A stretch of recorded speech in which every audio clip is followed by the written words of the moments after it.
नमस्कार दोस्तों, आप सुन रहे हैं सच्ची कहानियाँ रोनित के साथ। मेरा नाम गोपाल है और ये कहानी मेरे दोस्त नकुल की है। यूं तो नकुल का दिमाग बहुत ही तेज था और वो हर चीज़ को बहुत जल्दी सीख जाता था। बचपन से हम लोगों ने साथ में खेल कूद, घूमना फिरना, पढ़ाई लिखाई सब कुछ साथ साथ किया। लेकिन आगे चल के उसे एस्ट्रोलॉजी, हाथ देखना और बाकी सारी चीज़ों में इंटरेस्ट आने लगा। मुझे लगा ये सिर्फ शौकिया ये सारी चीज़ें करता है, लेकिन धीरे धीरे वो इन सारी चीज़ों के लिए पागल सा होने लगा। और एक दिन मुझे पता चला कि उसने किसी गुरु के पास शिक्षा लेना शुरू किया है। उसे शिक्षा लेते हुए करीब 3 महीने ही हुए थे। फिर एक दिन वो मुझसे मिलके कहने लगा कि इन्हें ज़्यादा कुछ नॉलेज नहीं है और इनके पास जो भी नॉलेज था मैंने सीख लिया है। अब मैं किसी और गुरु के पास जा रहा हूँ। फिर वो किसी और गुरु के पास गया। वहाँ भी उसने सिर्फ 3-4 महीने ही कुछ और चीज़ें सीखी। फिर शायद कहीं से उसे पता चला योग विद्या, साधना विद्या, सिद्धियां करने के तरीके, और वो उस गुरु के पास चला गया। और उसके वहां पहुंचने के बाद उसका स्वभाव बदलना शुरू हो गया, क्योंकि उसे अब लगने लगा था जैसे दुनिया की हर ताकत उसके काबू में आने लगी है। वो वहां 4 से 6 महीने सीखता रहा। उसके बाद उसे ऐसा महसूस होने लगा कि वो अब सब कुछ सीख चुका है, जैसा कि उसने पहले भी कई बार किया था।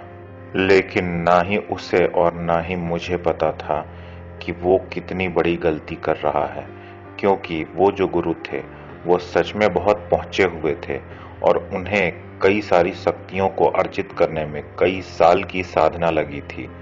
लेकिन नकुल को लगने लगा था कि उन्होंने बेकार ही इतने साल बर्बाद किए। इन सारी शक्तियों को तुरंत भी काबू किया जा सकता है। हालांकि वो अधजल गगरी था, आधी नॉलेज के साथ छलकते जा रहा था।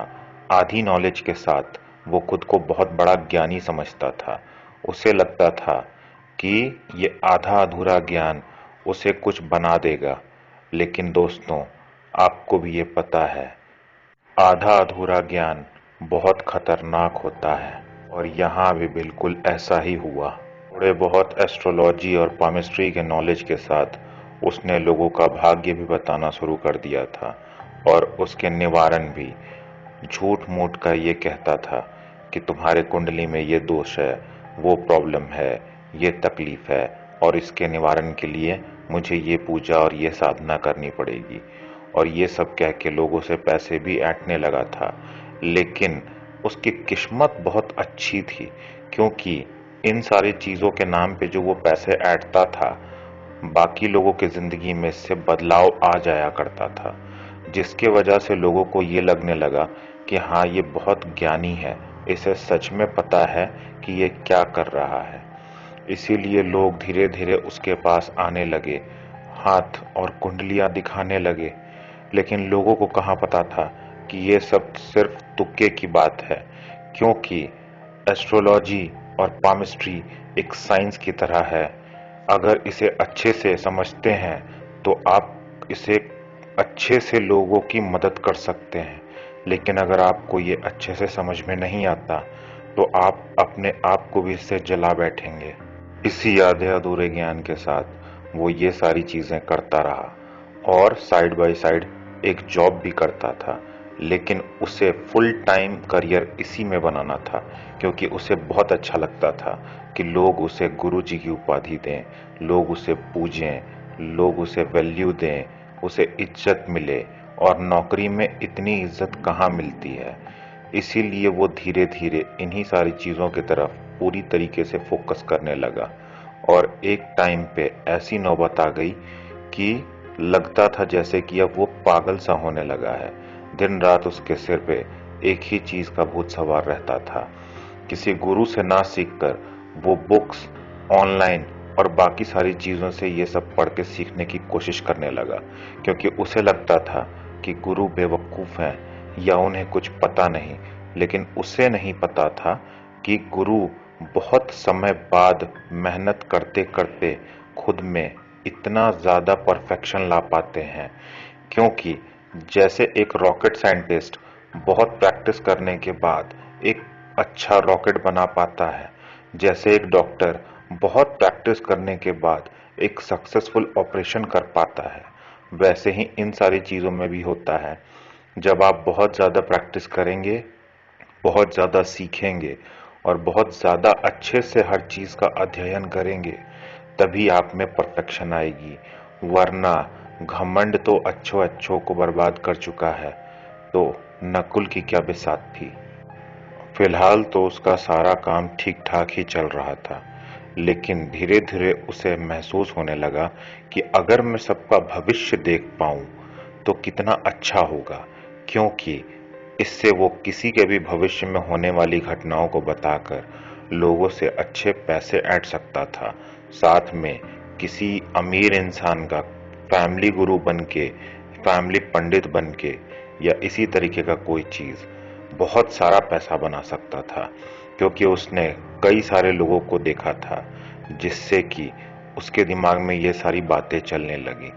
लेकिन बाकी लोग जेन्युइन थे, इसीलिए लोग उन्हें अपने पास और अपने साथ रखते थे। लेकिन इसने ये सारी चीजों के लिए भी शॉर्टकट ढूंढने शुरू कर दिए, और तभी कहीं से उसे यक्ष यक्षिणियों के बारे में पता चला, जिनके पास इतनी शक्तियां होती हैं जो कि आपको भविष्य का भी दिखा सकते हैं, बड़े से बड़े सवालों का जवाब बता सकते हैं, दुनिया के हर तकलीफ और प्रॉब्लम्स को दूर करने की शक्तियां भी उनमें होती हैं। क्योंकि यक्षों का शिव जी के साथ, भोलेनाथ के साथ अटूट संबंध है। वो लोग उनके शिव गणों में से एक हैं, तो उनमें कितनी शक्ति होगी इसका अंदाजा तो आप लगा ही सकते हैं। लेकिन उसने ये सारी चीजें नहीं समझी।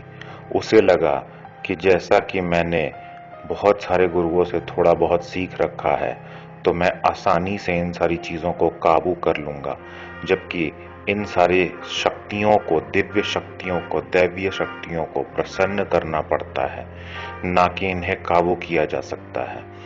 लेकिन वो अपने घमंड में चूर, उसने सोचा कि मैं इन शक्तियों को काबू कर लूंगा, जिससे मैं जो भी कहूं, जैसे भी कहूं और जब भी कहूं, इन शक्तियों को मानना होगा। और ये उसके जिंदगी की सबसे बड़ी भूल साबित हुई। उसने एक और गुरु से संपर्क किया, सिर्फ इसलिए कि वो गुरु उसे बता सकें कि ये साधना की कैसे जाती है। उन्होंने उसे सुरक्षा घेरा वगैरह सब कुछ बढ़ना कैसे बनाया जाता है, कैसे उसमें तपस्या, जाप और बाकी सारी चीजें की जाती हैं, ये सारा ज्ञान दिया। लेकिन उन्होंने उसे ये वार्निंग भी दी कि ये बिल्कुल सही नहीं कर रहे हो तुम। क्योंकि डायरेक्ट ऐसे बड़े शक्तियों को साधने की या फिर सिद्ध करने की कोशिश नहीं करनी चाहिए। पहले तुम्हें छोटी शक्तियों के साथ ये शुरू करना चाहिए।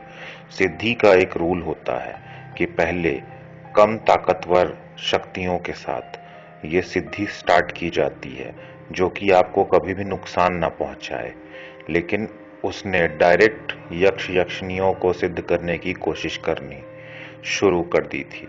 और गुरुजी ने जब मना करना शुरू किया तो उसने झूठ कह दिया कि मैं सिर्फ सीखने के लिए सीख रहा हूं, मैं तो पहले छोटी शक्तियों से ही शुरुआत करूंगा।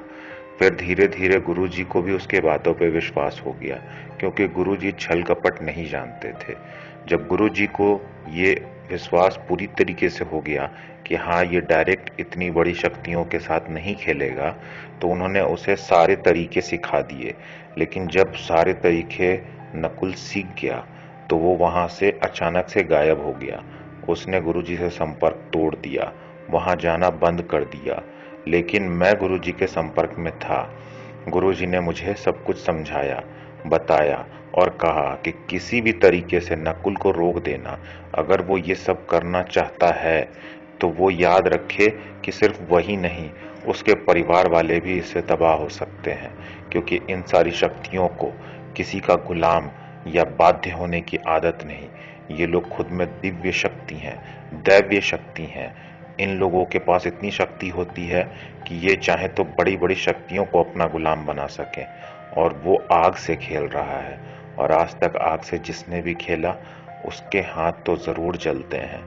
लेकिन ये शक्तियां ऐसी वैसी नहीं हैं, इसमें हाथ नहीं, बहुत कुछ जल सकता है, बहुत कुछ बर्बाद हो सकता है।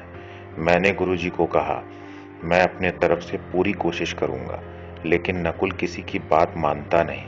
हालांकि अगर उसने आपको कहा है कि वो इन शक्तियों के साथ प्रयोग नहीं करेगा, तो हो सकता है कि वो ये बड़ी गलती ना करे। हो सकता है वो छोटी शक्तियों के साथ शुरुआत करे, लेकिन मैं उसे जरूर समझाऊंगा। फिर मैं वहां से गया और नकुल से बात की। मैंने उसको अच्छे से समझाया, सब कुछ बताया, जो जो भी गुरुजी ने मुझे कहा था। उसने कहा, हाँ भाई, टेंशन मत लो, मैं ये सारी गलतियां नहीं करूंगा। मुझे भी इतना तो पता ही है कि क्या करना है क्या नहीं, और वैसे भी अब मेरे पास बहुत ज्ञान हो चुका है, तो इतना तो मैं समझ ही सकता हूँ कि क्या करना है और क्या करने से नुकसान होगा। मुझे भी अपने परिवार की चिंता है, तो तुम फिक्र मत करो। लेकिन मैंने जब उसे कुछ सामग्रियां खरीदते हुए देखा, तो मुझे अंदाजा हो गया कि वो यही सब करने की तैयारियां कर रहा है। और 41 दिन की वो पूजा स्टार्ट करने वाला है, जिसमें कि इन शक्तियों को सिद्ध किया जाता है। तो उन 41 दिनों तक ना ही वो किसी से मिलने वाला था और ना ही किसी से बात करने वाला था। वो एक अकेले कमरे में बंद होकर वहीं खाना पीना खाकर वहीं पे सोना, वहीं पे सब कुछ करना रहता है। तो वो जब इन सारी चीजों की तैयारी में लगा, तो मैंने तुरंत भाप लिया कि वो अब यही सारी चीजें करने की तैयारी कर रहा है। मैंने तुरंत जाके उससे पूछा, तुम किस सिद्धि की तैयारी कर रहे हो? उसने कहा, बहुत छोटी शक्ति की है। हालांकि बताना मना रहता है कि किस शक्ति की सिद्धि की जा रही है, इसीलिए मैंने भी पूछना सही नहीं समझा, क्योंकि मैं इस चीज से आश्वस्त था कि हाँ, अगर ये कह रहा है तो किसी छोटी शक्ति की ही सिद्धि कर रहा होगा। अगर सिद्धि हो भी जाए तब भी इसमें बताना मना होता है, क्योंकि आप अगर किसी को बताएंगे कि आपने किस किस शक्तियों की सिद्धि की है, तो आपकी सिद्धियां जा सकती हैं, उल्टा प्रभाव भी पड़ सकता है। इसीलिए मैंने भी पूछना सही नहीं समझा। उसके बाद जब उसने तैयारी पूरी कर ली, तो उसने एक दिन मुझे बुलाया और कहा, भाई, मुझे जिस जिस भी चीज की जरूरत पड़ेगी, जैसे खाने पीने के लिए और बाकी सारी चीजों की, मैं तुझे मैसेज कर दूंगा, तू आकर मुझे पहुंचा जाना। मैंने भी हामी भर दी। मुझे लगा किसी अच्छे काम की शुरुआत कर रहा है, मदद करने से मुझे भी कुछ पुण्य मिलेगा, और साथ ही साथ मेरा दोस्त भी ठहरा, तो मुझे तो मदद करना ही था। खैर, इन्हीं चीजों के दौरान मैं भी एक बहुत पहुंचे हुए गुरु के सानिध्य में था। मैं भी बहुत कुछ सीख चुका था, लेकिन मैंने कभी घमंड नहीं किया, क्योंकि मुझे पता था कि उस गुरु के सागर रूपी ज्ञान में से मुझे सिर्फ कुछ बूंदें ही मिली हैं। क्योंकि अगर मैं सारी जिंदगी भी उनसे सीखता रहूं, तब भी उनसे बराबरी तो छोड़िए, उनके मैं एक रोए के बाल के बराबर भी नहीं बन पाऊंगा। मैं उनके सानिध्य में सब कुछ सीख रहा था, इसीलिए मुझे भी बहुत सारी चीजों की नॉलेज थी। उसी बीच मेरे दोस्त ने मुझसे कुछ चीजें पूछी, जिसके वजह से मुझे शक होने लगा कि ये जो कह रहा है, ये उस चीज की तैयारी कर नहीं रहा, ये उससे कुछ ताकतवर चीजों के सिद्धि की तैयारी कर रहा है। मैंने उससे फिर से कहा, भाई देख, अगर तू ऐसा कुछ कर रहा है तो भूल जा, छोड़ दे। बोलोगे तो मैं बाकी सारी चीजों में तुम्हारी मदद जरूर करूंगा। उसने मुझे आश्वासन दिया, नहीं भाई, मैं ऐसा कुछ भी नहीं कर रहा, तो निश्चिंत रह, मैं इतना बड़ा बेवकूफ नहीं हूं, इसीलिए मैं ये सारी चीजें कभी नहीं करूंगा। उसके बाद मैंने चैन की सांस ली और मैं आश्वस्त हो गया। फिर उसने पूजा की शुरुआत की। धीरे धीरे उसकी पूजा चालू थी, और उसे जिस भी चीज की जरूरत पड़ती थी वो मुझे मैसेज कर देता था और मैं उसे पहुंचा देता था। उसे कभी बाहर निकलने की जरूरत नहीं पड़ी। धीरे धीरे 41 दिन कंप्लीट हो गए और जब 41वें दिन के बाद 42वें या 43वें दिन जब मैं उससे मिला तो उसके चेहरे पे एक अलग सा तेज, एक खुशी और एक अलग सा आभा प्रतीत हो रहा था। मुझे देख के काफी खुशी हुई कि लगता है इसने कुछ अच्छी पूजा की है, जिसके वजह से इसके ऊपर काफी अच्छा प्रभाव दिख रहा है। धीरे धीरे उसने कई लोगों की तकलीफ को दूर करना शुरू कर दिया। जो भी उसके पास आता निराश होकर कभी नहीं जाता। उसने सबका भविष्य बताना भी शुरू कर दिया था। मुझे लगा कि इसने ऐसी कौन सी शक्ति पाली है कि ये सब कुछ करने लगा है। मुझे तो लगता था कि इसने कोई छोटी मोटी पूजा की है, लेकिन जिस तरीके से ये सबका भविष्य और बाकी सारी चीजें बताता था और सबकी तकलीफ को दूर कर रहा था, मुझे अजीब लगने लगा, क्योंकि किसी छोटे से पूजा से इतनी शक्तियां आना पॉसिबल नहीं था। मैंने उससे कई बार पूछने की कोशिश की, हालांकि सिद्ध किए हुए शक्ति के बारे में पूछना मना होता है, मैंने जैसा कि आपको पहले भी बताया। लेकिन अंदाजा लगाने के साथ साथ मैं पता करने की कोशिश कर रहा था, कहीं उसने कुछ गड़बड़ तो नहीं कर दी। धीरे धीरे उसके साथ काफी अच्छी चीजें होने लगी, लेकिन कुछ समय बाद वो काफी परेशान रहने लगा। उसके पास जो भी भक्तजन आते थे या जो भी अपने तकलीफों को लेके आता था, उससे वो मिलना भी बंद कर चुका था। वो रातों में चीखने चिल्लाने लगा था। धीरे धीरे नौबत इतनी खराब हो चुकी थी कि उसके घर के लोगों की भी तबीयत बिगड़ने लगी थी। हालत दिन ब दिन इतनी बद से बदतर होते जा रही थी कि देख के समझ में नहीं आ रहा था कि आखिर हो क्या रहा है। उसके बाद इन सारी चीजों को देखते हुए मैं अपने गुरुजी के पास गया और मैंने कहा, गुरुजी, पता नहीं, अभी तक तो सब कुछ ठीक चल रहा था, अब अचानक से वो बहुत ज्यादा परेशान रहने लगा है। उसके घर में बहुत सारी तकलीफें होने लगी हैं, क्या किया जाए? गुरुजी ने कहा, फिक्र मत करो, जाओ और उसके घर के आंगन से थोड़ी मिट्टी उठा के ले आओ। तुम्हें और कुछ करने की जरूरत नहीं, क्योंकि मैंने गुरुजी को पहले ही बता दिया था कि उससे मैंने कई सारी चीजें पूछ के देखी, वो कुछ भी बताने के लिए तैयार नहीं था।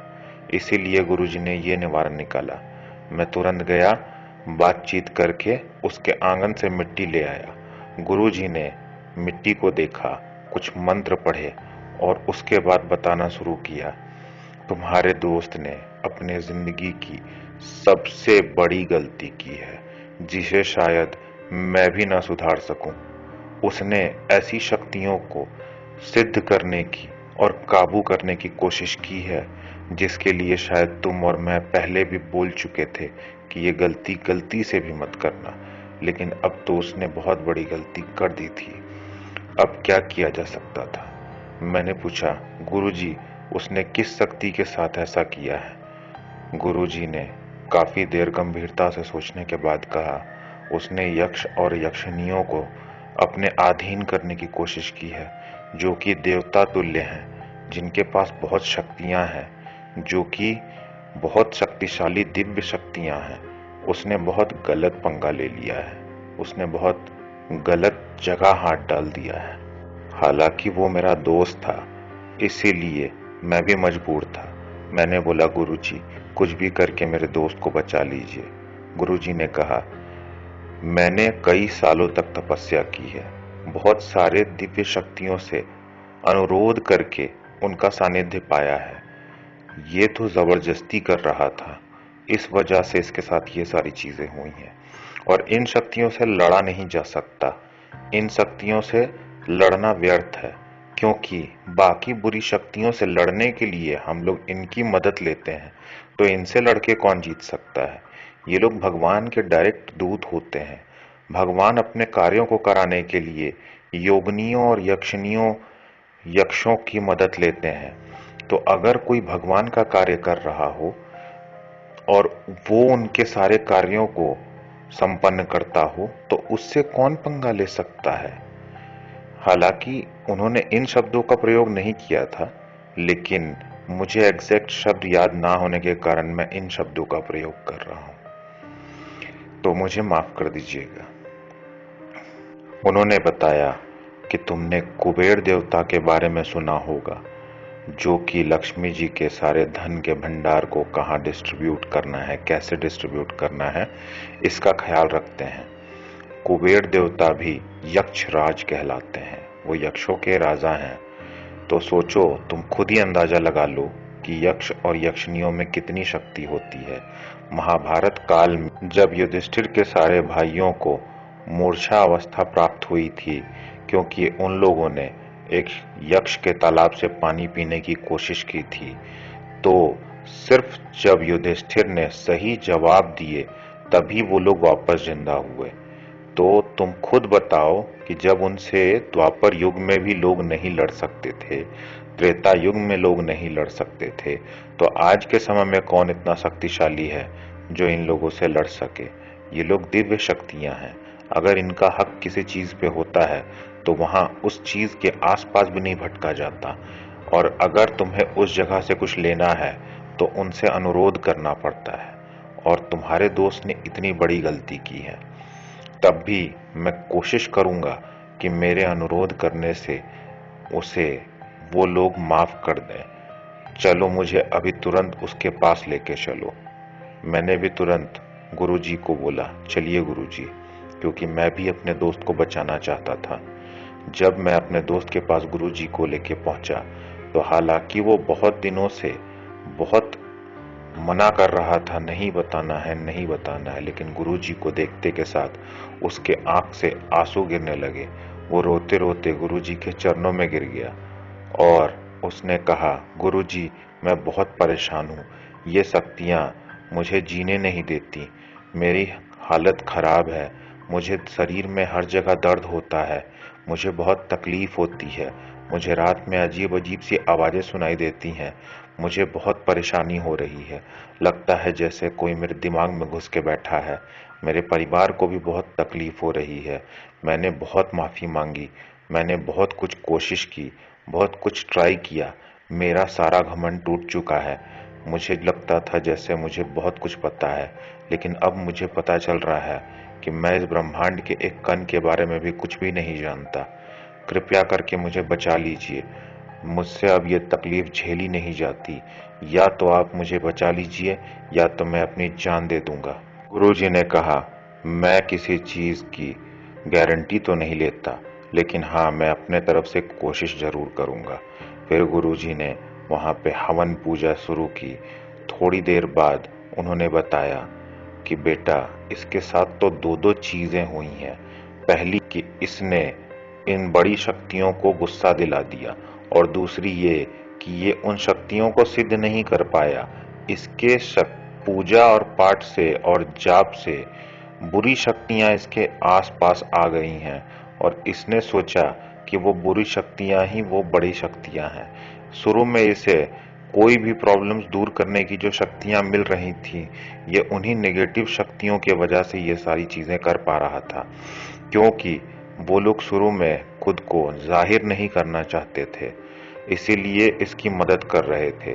धीरे धीरे उन लोगों ने अपना रंग दिखाना शुरू कर दिया, क्योंकि इसने जो बड़ी शक्तियों को नाराज किया था, उसके वजह से इसके ऊपर से भगवान का हाथ भी हट चुका था, और इन शक्तियों को तो किसी के पास भी आने का सिर्फ एक मौका चाहिए होता है। ये लोग आ गए। इसने ठीक से ना ही सुरक्षा घेरा बनाया था, ना ही इसने उससे पहले जो सप्तशती का पाठ किया जाता है वो ठीक से किया था। इसने कोई भी प्रोसेस ठीक से नहीं किया था। इस वजह से इसके पास आने में उन शक्तियों को कोई ज्यादा कठिनाई नहीं हुई, और उन शक्तियों ने इस पे काबू कर लिया है, और वही शक्तियां अब इसके पूरे परिवार की जान लेने की कोशिश कर रही हैं। मुझे कुछ करना होगा, नहीं तो ये लोग जिंदा नहीं बचेंगे। गुरुजी ने और बड़ा पूजा पाठ और बाकी सारी चीजों का आयोजन किया। उन्होंने धीरे धीरे सारी शक्तियों को सामने बुलाया और उन लोगों से बात की। फिर उन लोगों ने कहा कि इसकी बेवकूफ़ी के वजह से ही हम इसके ऊपर आए हैं, तो इतनी आसानी से तो हम जाने से रहे। फिर गुरुजी ने एक तरकीब लगाई।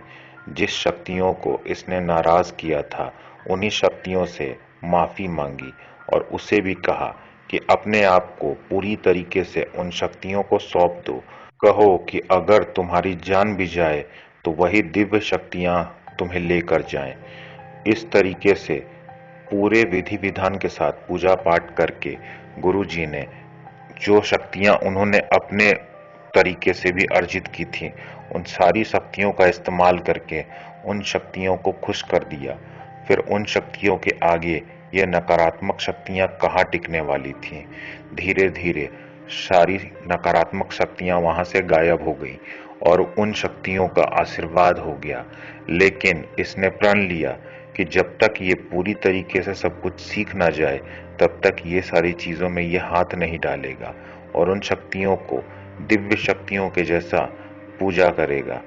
इसके बाद सब कुछ ठीक हो गया और आज वो इन शक्तियों से कभी पंगा नहीं लेता और ना ही कुछ और करता है। उसने बाकी सारी चीजें भी छोड़ दी। अब वो एक नॉर्मल जॉब करता है और सभी दिव्य शक्तियों के, सभी देवी देवताओं के पूजा पाठ और नॉर्मल आराधना पूजा करता है और गुरु जी के दिए गए मंत्रों का जाप करता है। खैर, आज की कहानी में बस इतना ही। ऐसी ही अच्छी अच्छी कहानियों के लिए हमारे प्लेलिस्ट को ज़रूर चेक कीजिएगा और इस कहानी का फीडबैक हमें कमेंट सेक्शन में ज़रूर दीजिएगा। आज के लिए बस इतना ही। कल फिर लौटेंगे एक ऐसी ही अनोखी कहानी के साथ। तब तक के लिए साइनिंग ऑफ।